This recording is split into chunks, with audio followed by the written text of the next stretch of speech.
Help support the companies that support our community.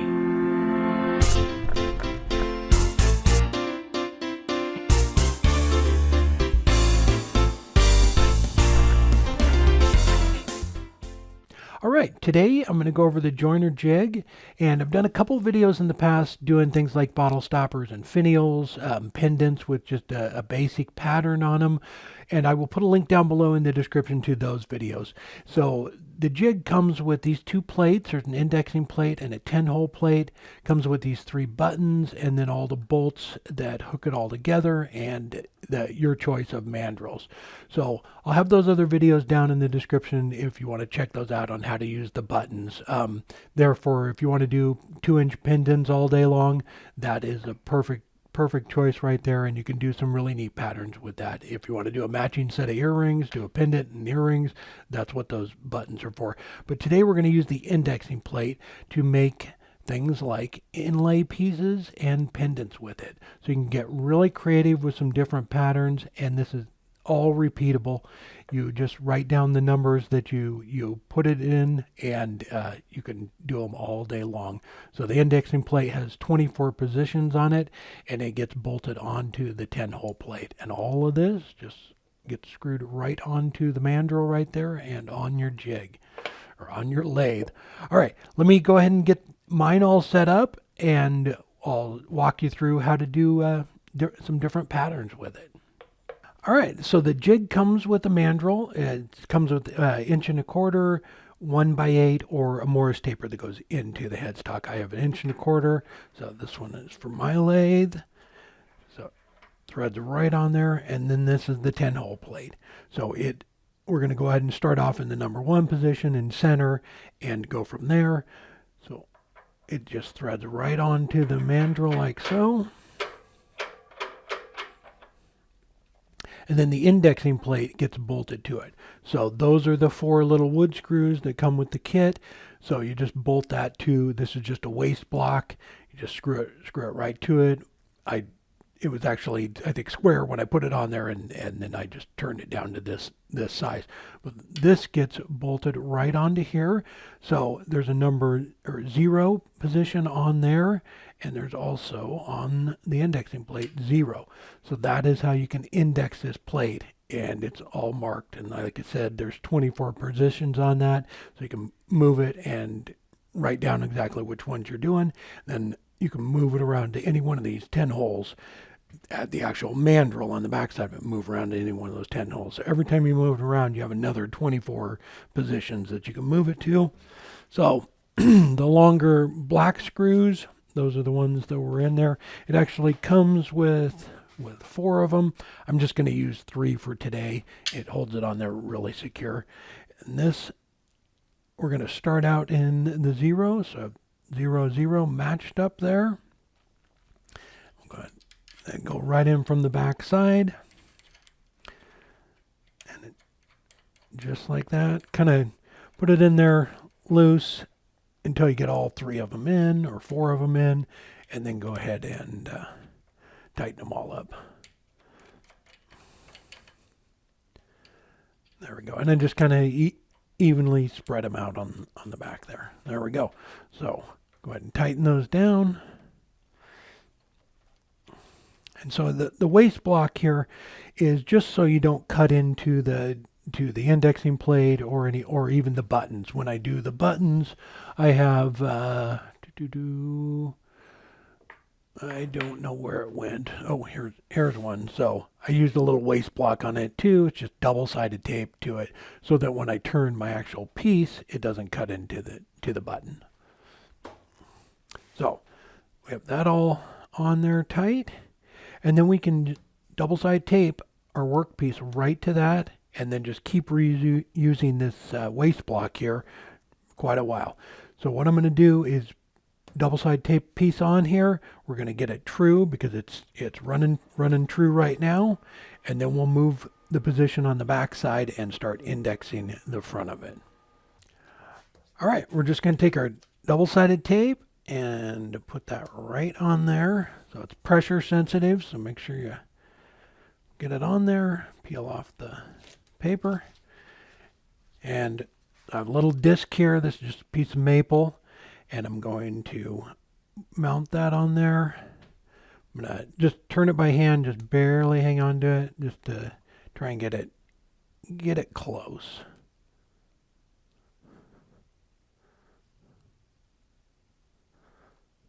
There we go, that's good. So just press it on there. And the double-sided tape I use is spec tape. So that is the brand. And I'm sure there's some other good ones out there. That's just the one I use. All right.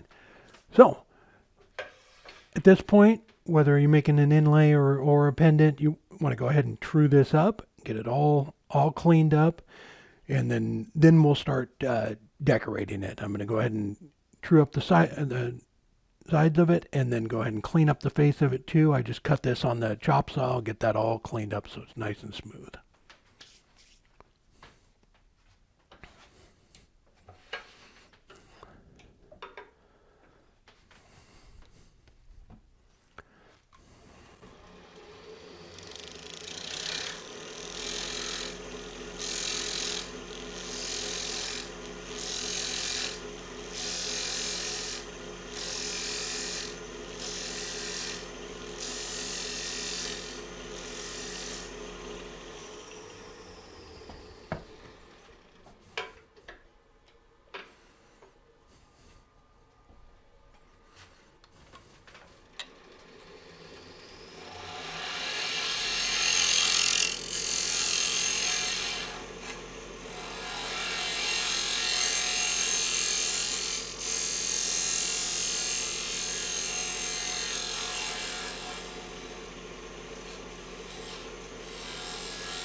All right, so at this point, what you want to do is go ahead and sand it, get the corners all cleaned up, round them over if you want to, before we actually start decorating it.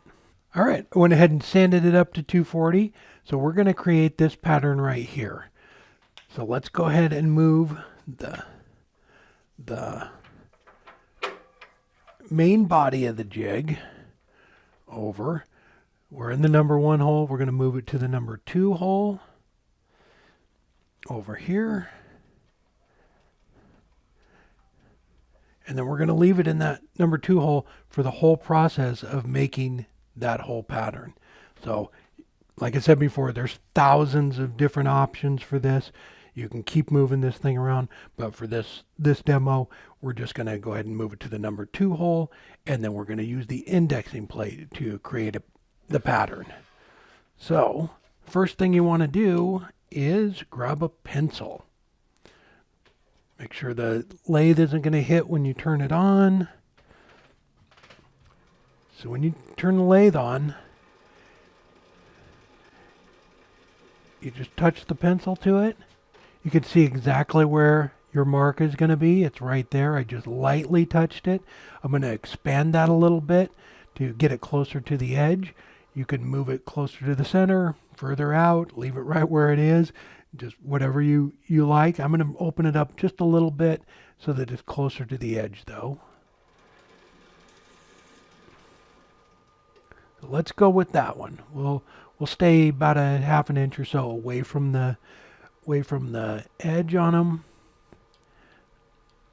So what we're going to do to keep that pattern right there is a piece of tape.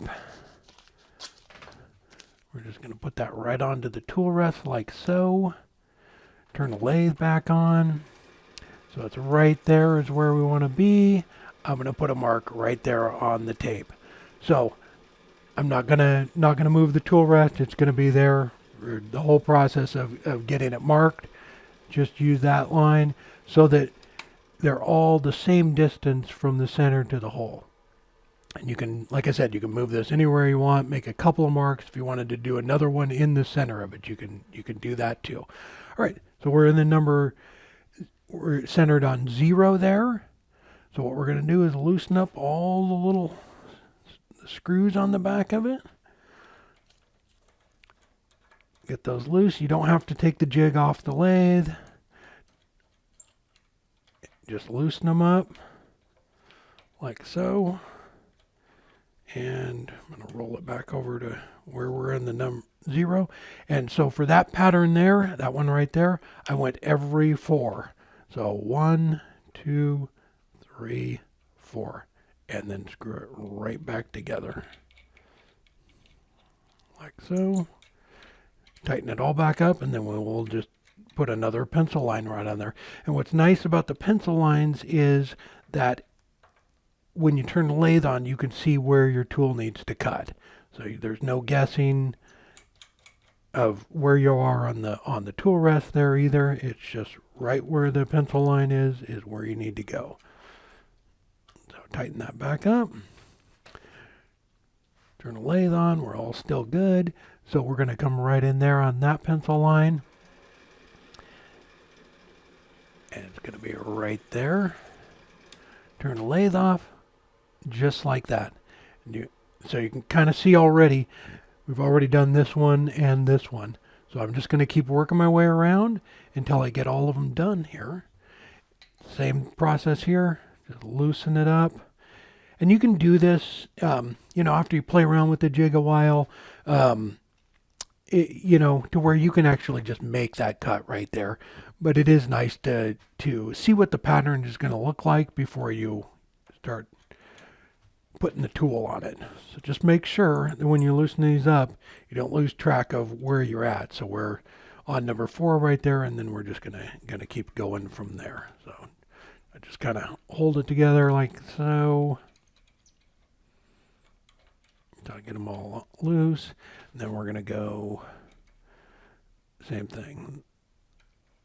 There is 1, 2, 3, 4. And then put it right back together. So for the pattern that was on the back of that thing, get this screwed together here real quick and I'll show you. So the pattern that was the back was 4. I did 4 rings, so they were just 6, 12, 18. It was that simple. I just lined it right up with those. And for a little more detailed pattern, you can space them out. So you could do every one if you wanted to. It might get a little bit messy, if you get a ton of them in there, but I haven't tried it. It might look really cool. All right, so we're on to number 3. Same thing. There's your pencil line, just like so. Just like that. We're just going to keep working our way around it. I'll speed this part up and we'll come back when we get them all done.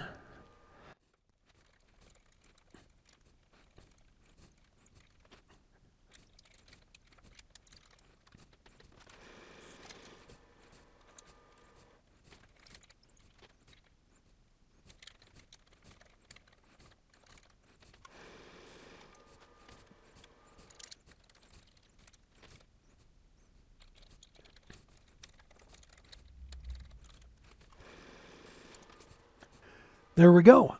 They're all done. So you can see the number 0 position right there. And I'll move it. I would normally just start cutting right now, but just to show you.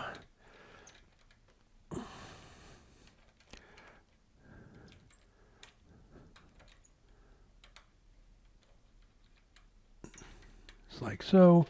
So it was right there. 1, 2, 3, 4, and we're right back lined up on 0. So we'll lock it back down, and then we can start cutting. So with the cutting tools, you can use a skew, a detailer. I have a fine detailer, and that's what I'm going to use. Like a diamond tool works great. A lot of things to make the groove, and so. Like with this right here, I'm going to use the actual the fine detailer, and that's what I use for that. So it's cutting the groove and it's V'ing it out on both sides evenly. You can actually even use like a parting tool if you want to make a bigger groove to do inlay. You could still do inlay with this; it'd just be fairly small, but or a skew. The tip of a skew would work great too to open it up to do some inlay work.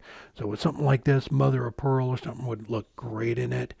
So I might even finish this one off with some mother of pearl. But we have our pattern there. They're all even all the way around. So I'm going to leave the tool rest right where it's at. I have my line right there. I can line the tool right up on it, just like so. When I turn the lathe on, I'm going to be able to see it. I'm going to turn the lathe speed up to about 2,000 RPMs. There's our mark on the tool rest. And with the detailer, it's doing both the sides at the same time. Really nice. There we go, and that is all done. So I'm going to go ahead and I'll speed this part up, and I'll go ahead and finish off the rest of them. I'm just going to keep going around, moving it every fourth one.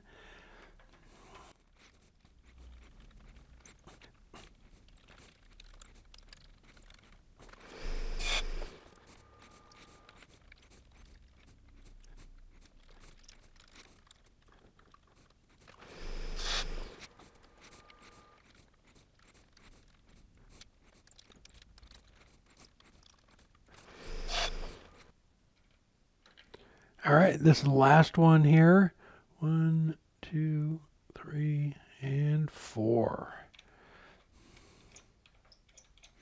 So if you do get messed up on your indexing too, if you have your pencil lines on there, you'll know immediately whether it's right or not. So it's a nice way to do it. It does take a little bit more time, but it definitely, you make sure it's going to come out perfect in the end. There we go.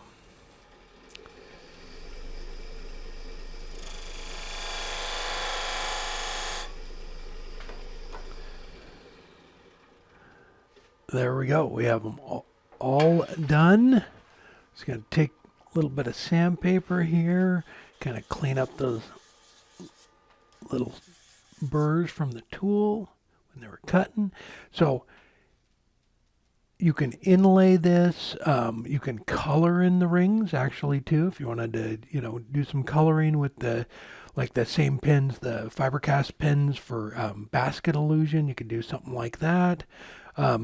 With that, I would, if you were going to color them in, I would probably do a ring, color it in, and then move on to the next one. I haven't done it yet, but it seems like it'd probably be easier than trying to go back through and the intersections where everything's cutting if you did it as you went. As far as inlay goes, there's a ton of stuff out there to inlay. Palishell, the mother of pearl. There's a lot of cool stuff. I'll put a link down below for that too, for easy inlay. They got some neat stuff. But that's really as far as how easy it is to get a pattern like that, is just moving this thing around. And so there's a ton of pictures too. I wanted to show some of those from the gallery page on the website. I'll have the website link down below to that.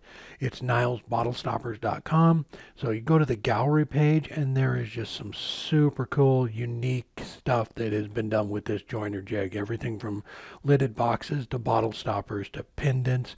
I'll pop up some really cool pictures, and you can see just some neat stuff that people have done. So this right here, they're just circles and it creates that really cool pattern. That one right there, I used the beading tool for it. So I just moved it. I did 6, 12, 18. I just moved it around and used the beading tool with it. So what I did on this one was I took and did a groove around the outside. Then that way I knew the distance from that groove to there. So that distance was all the same. And when you're doing this, you can use a ruler to measure everything out, or you can use your tool rest, piece of tape on your tool rest. And like I was saying before, if you wanted to go back through and do, a small one in the center, or actually do 2 grooves, do 2 grooves, you just mark it on your tool rest. That way you know exactly where it's at. And once you play around with it a little bit, you really will. You probably won't need to do the pencil line. If you have your mark on the tool rest, you know right where it's going to come out. I would just use the pencil line to make sure that, you know, until you get it down. It's much easier, especially when you turn the lathe on. So I'm going to do a little bead on the outside of it here just to show you that the beading tool actually works really well with this too. I'm going to take it off of the number 1 position, put it right back on center. Make sure you move the tool rest back just a little bit there. So with this, same thing. It's all lined back up now. It's all running true. I could see right where the edge of those grooves are. So I'm going to come in just a little bit from those. You can see where they're at. Right there. And then I am going to grab the tool, the beading tool, and put a bead here on the outside of it. So we're just going to do a little bead around it.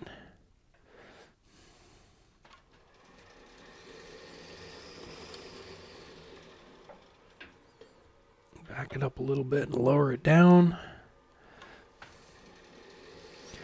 Then I'll get rid of that pencil line.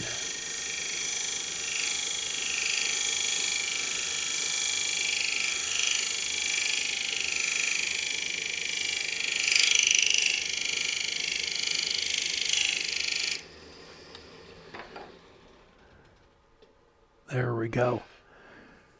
So this is a great way to do inlay pieces on the top of like a lidded box.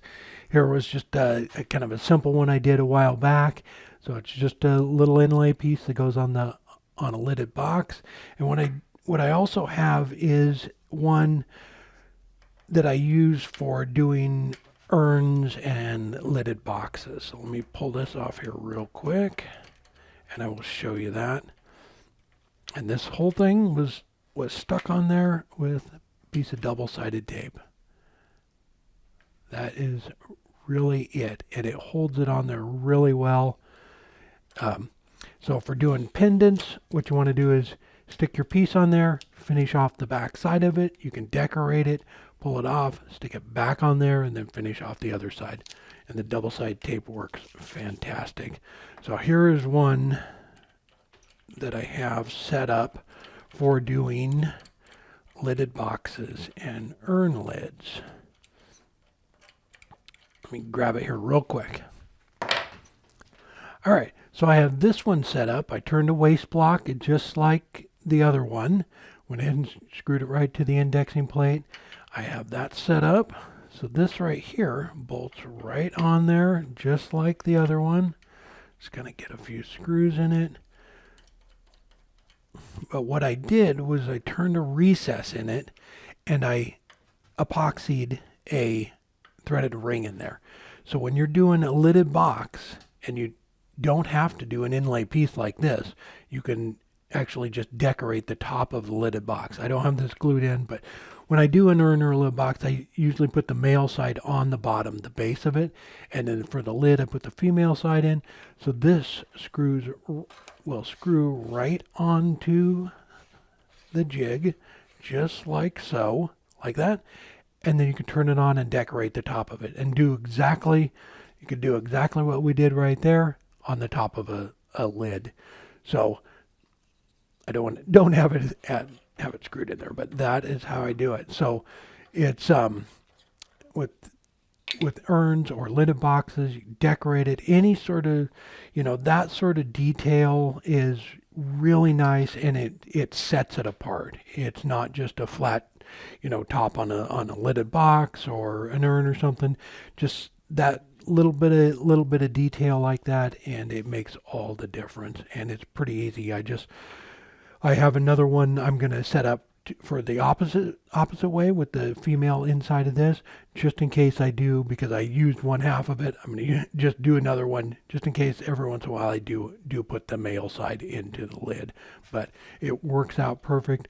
So with the jig, you can do, I wouldn't go much bigger than like probably a 5-inch piece. You know, if this was five inches, I probably wouldn't go much bigger than that because it is aluminum. You can't like turn a bowl on it, an off-center bowl or something. But for small stuff like this, it is fantastic. And it really is easy. On the website, there's an Excel spreadsheet, and you can download that to your computer and just hit edit, and you can do whatever you want to it, come up with your own designs in the house before you even come out and start turning. You'll know exactly what your pattern is going to look like. So it's really helpful. So if you do find a pattern you like too, so like this one right here, that pattern right there, it's the number 1 on the 10-hole plate, and then every 4th one. So just write that down, or you can, just do one like this, write it 4 positions, number 1 hole. It's when there's something like this, this one right here, those grooves right there, just write down what hole it is on the main plate, and then what indexing hole you move to. So even with this, and we used the indexing plate on it. So I just went inside to where it was actually true. You can still use the indexing plate to cut grooves across this thing. So you don't have to, you can move further out to the outside and it'll cut an arc out here. So there's, a lot more options than, just doing the circles on the inside. It is a lot of fun. There we go. So this little disc here is about 2 3/4 inches around, and it is pretty thin. So for doing pendants, things like that, it is a lot of fun. I really like doing inlay pieces and things too. So like for the lidded box or the top of an urn, it works really well. And the patterns on this are all repeatable. Just write down, the numbers you like. You can even do like sample pieces like this. Just write down the numbers as you go along. You find a pattern you really like, and then you can come out, and even if it's months later, you can make the same pendant. But it is a lot of fun. I hope you enjoyed the video. Before I go, Steve at turningwood.com is doing a contest for the month of November. So every Wednesday there's going to be a drawing. So it's a pizza cutter challenge. So just turn a pizza cutter handle, send him the picture. I'll put a link down below in the description for all of the details and how you enter. So there's going to be a prize giveaway every Wednesday. All right, so go check that out, and I'll do a post on Instagram and Facebook about that too. All right, I hope everybody has a good weekend, and we'll see you next week. Take care.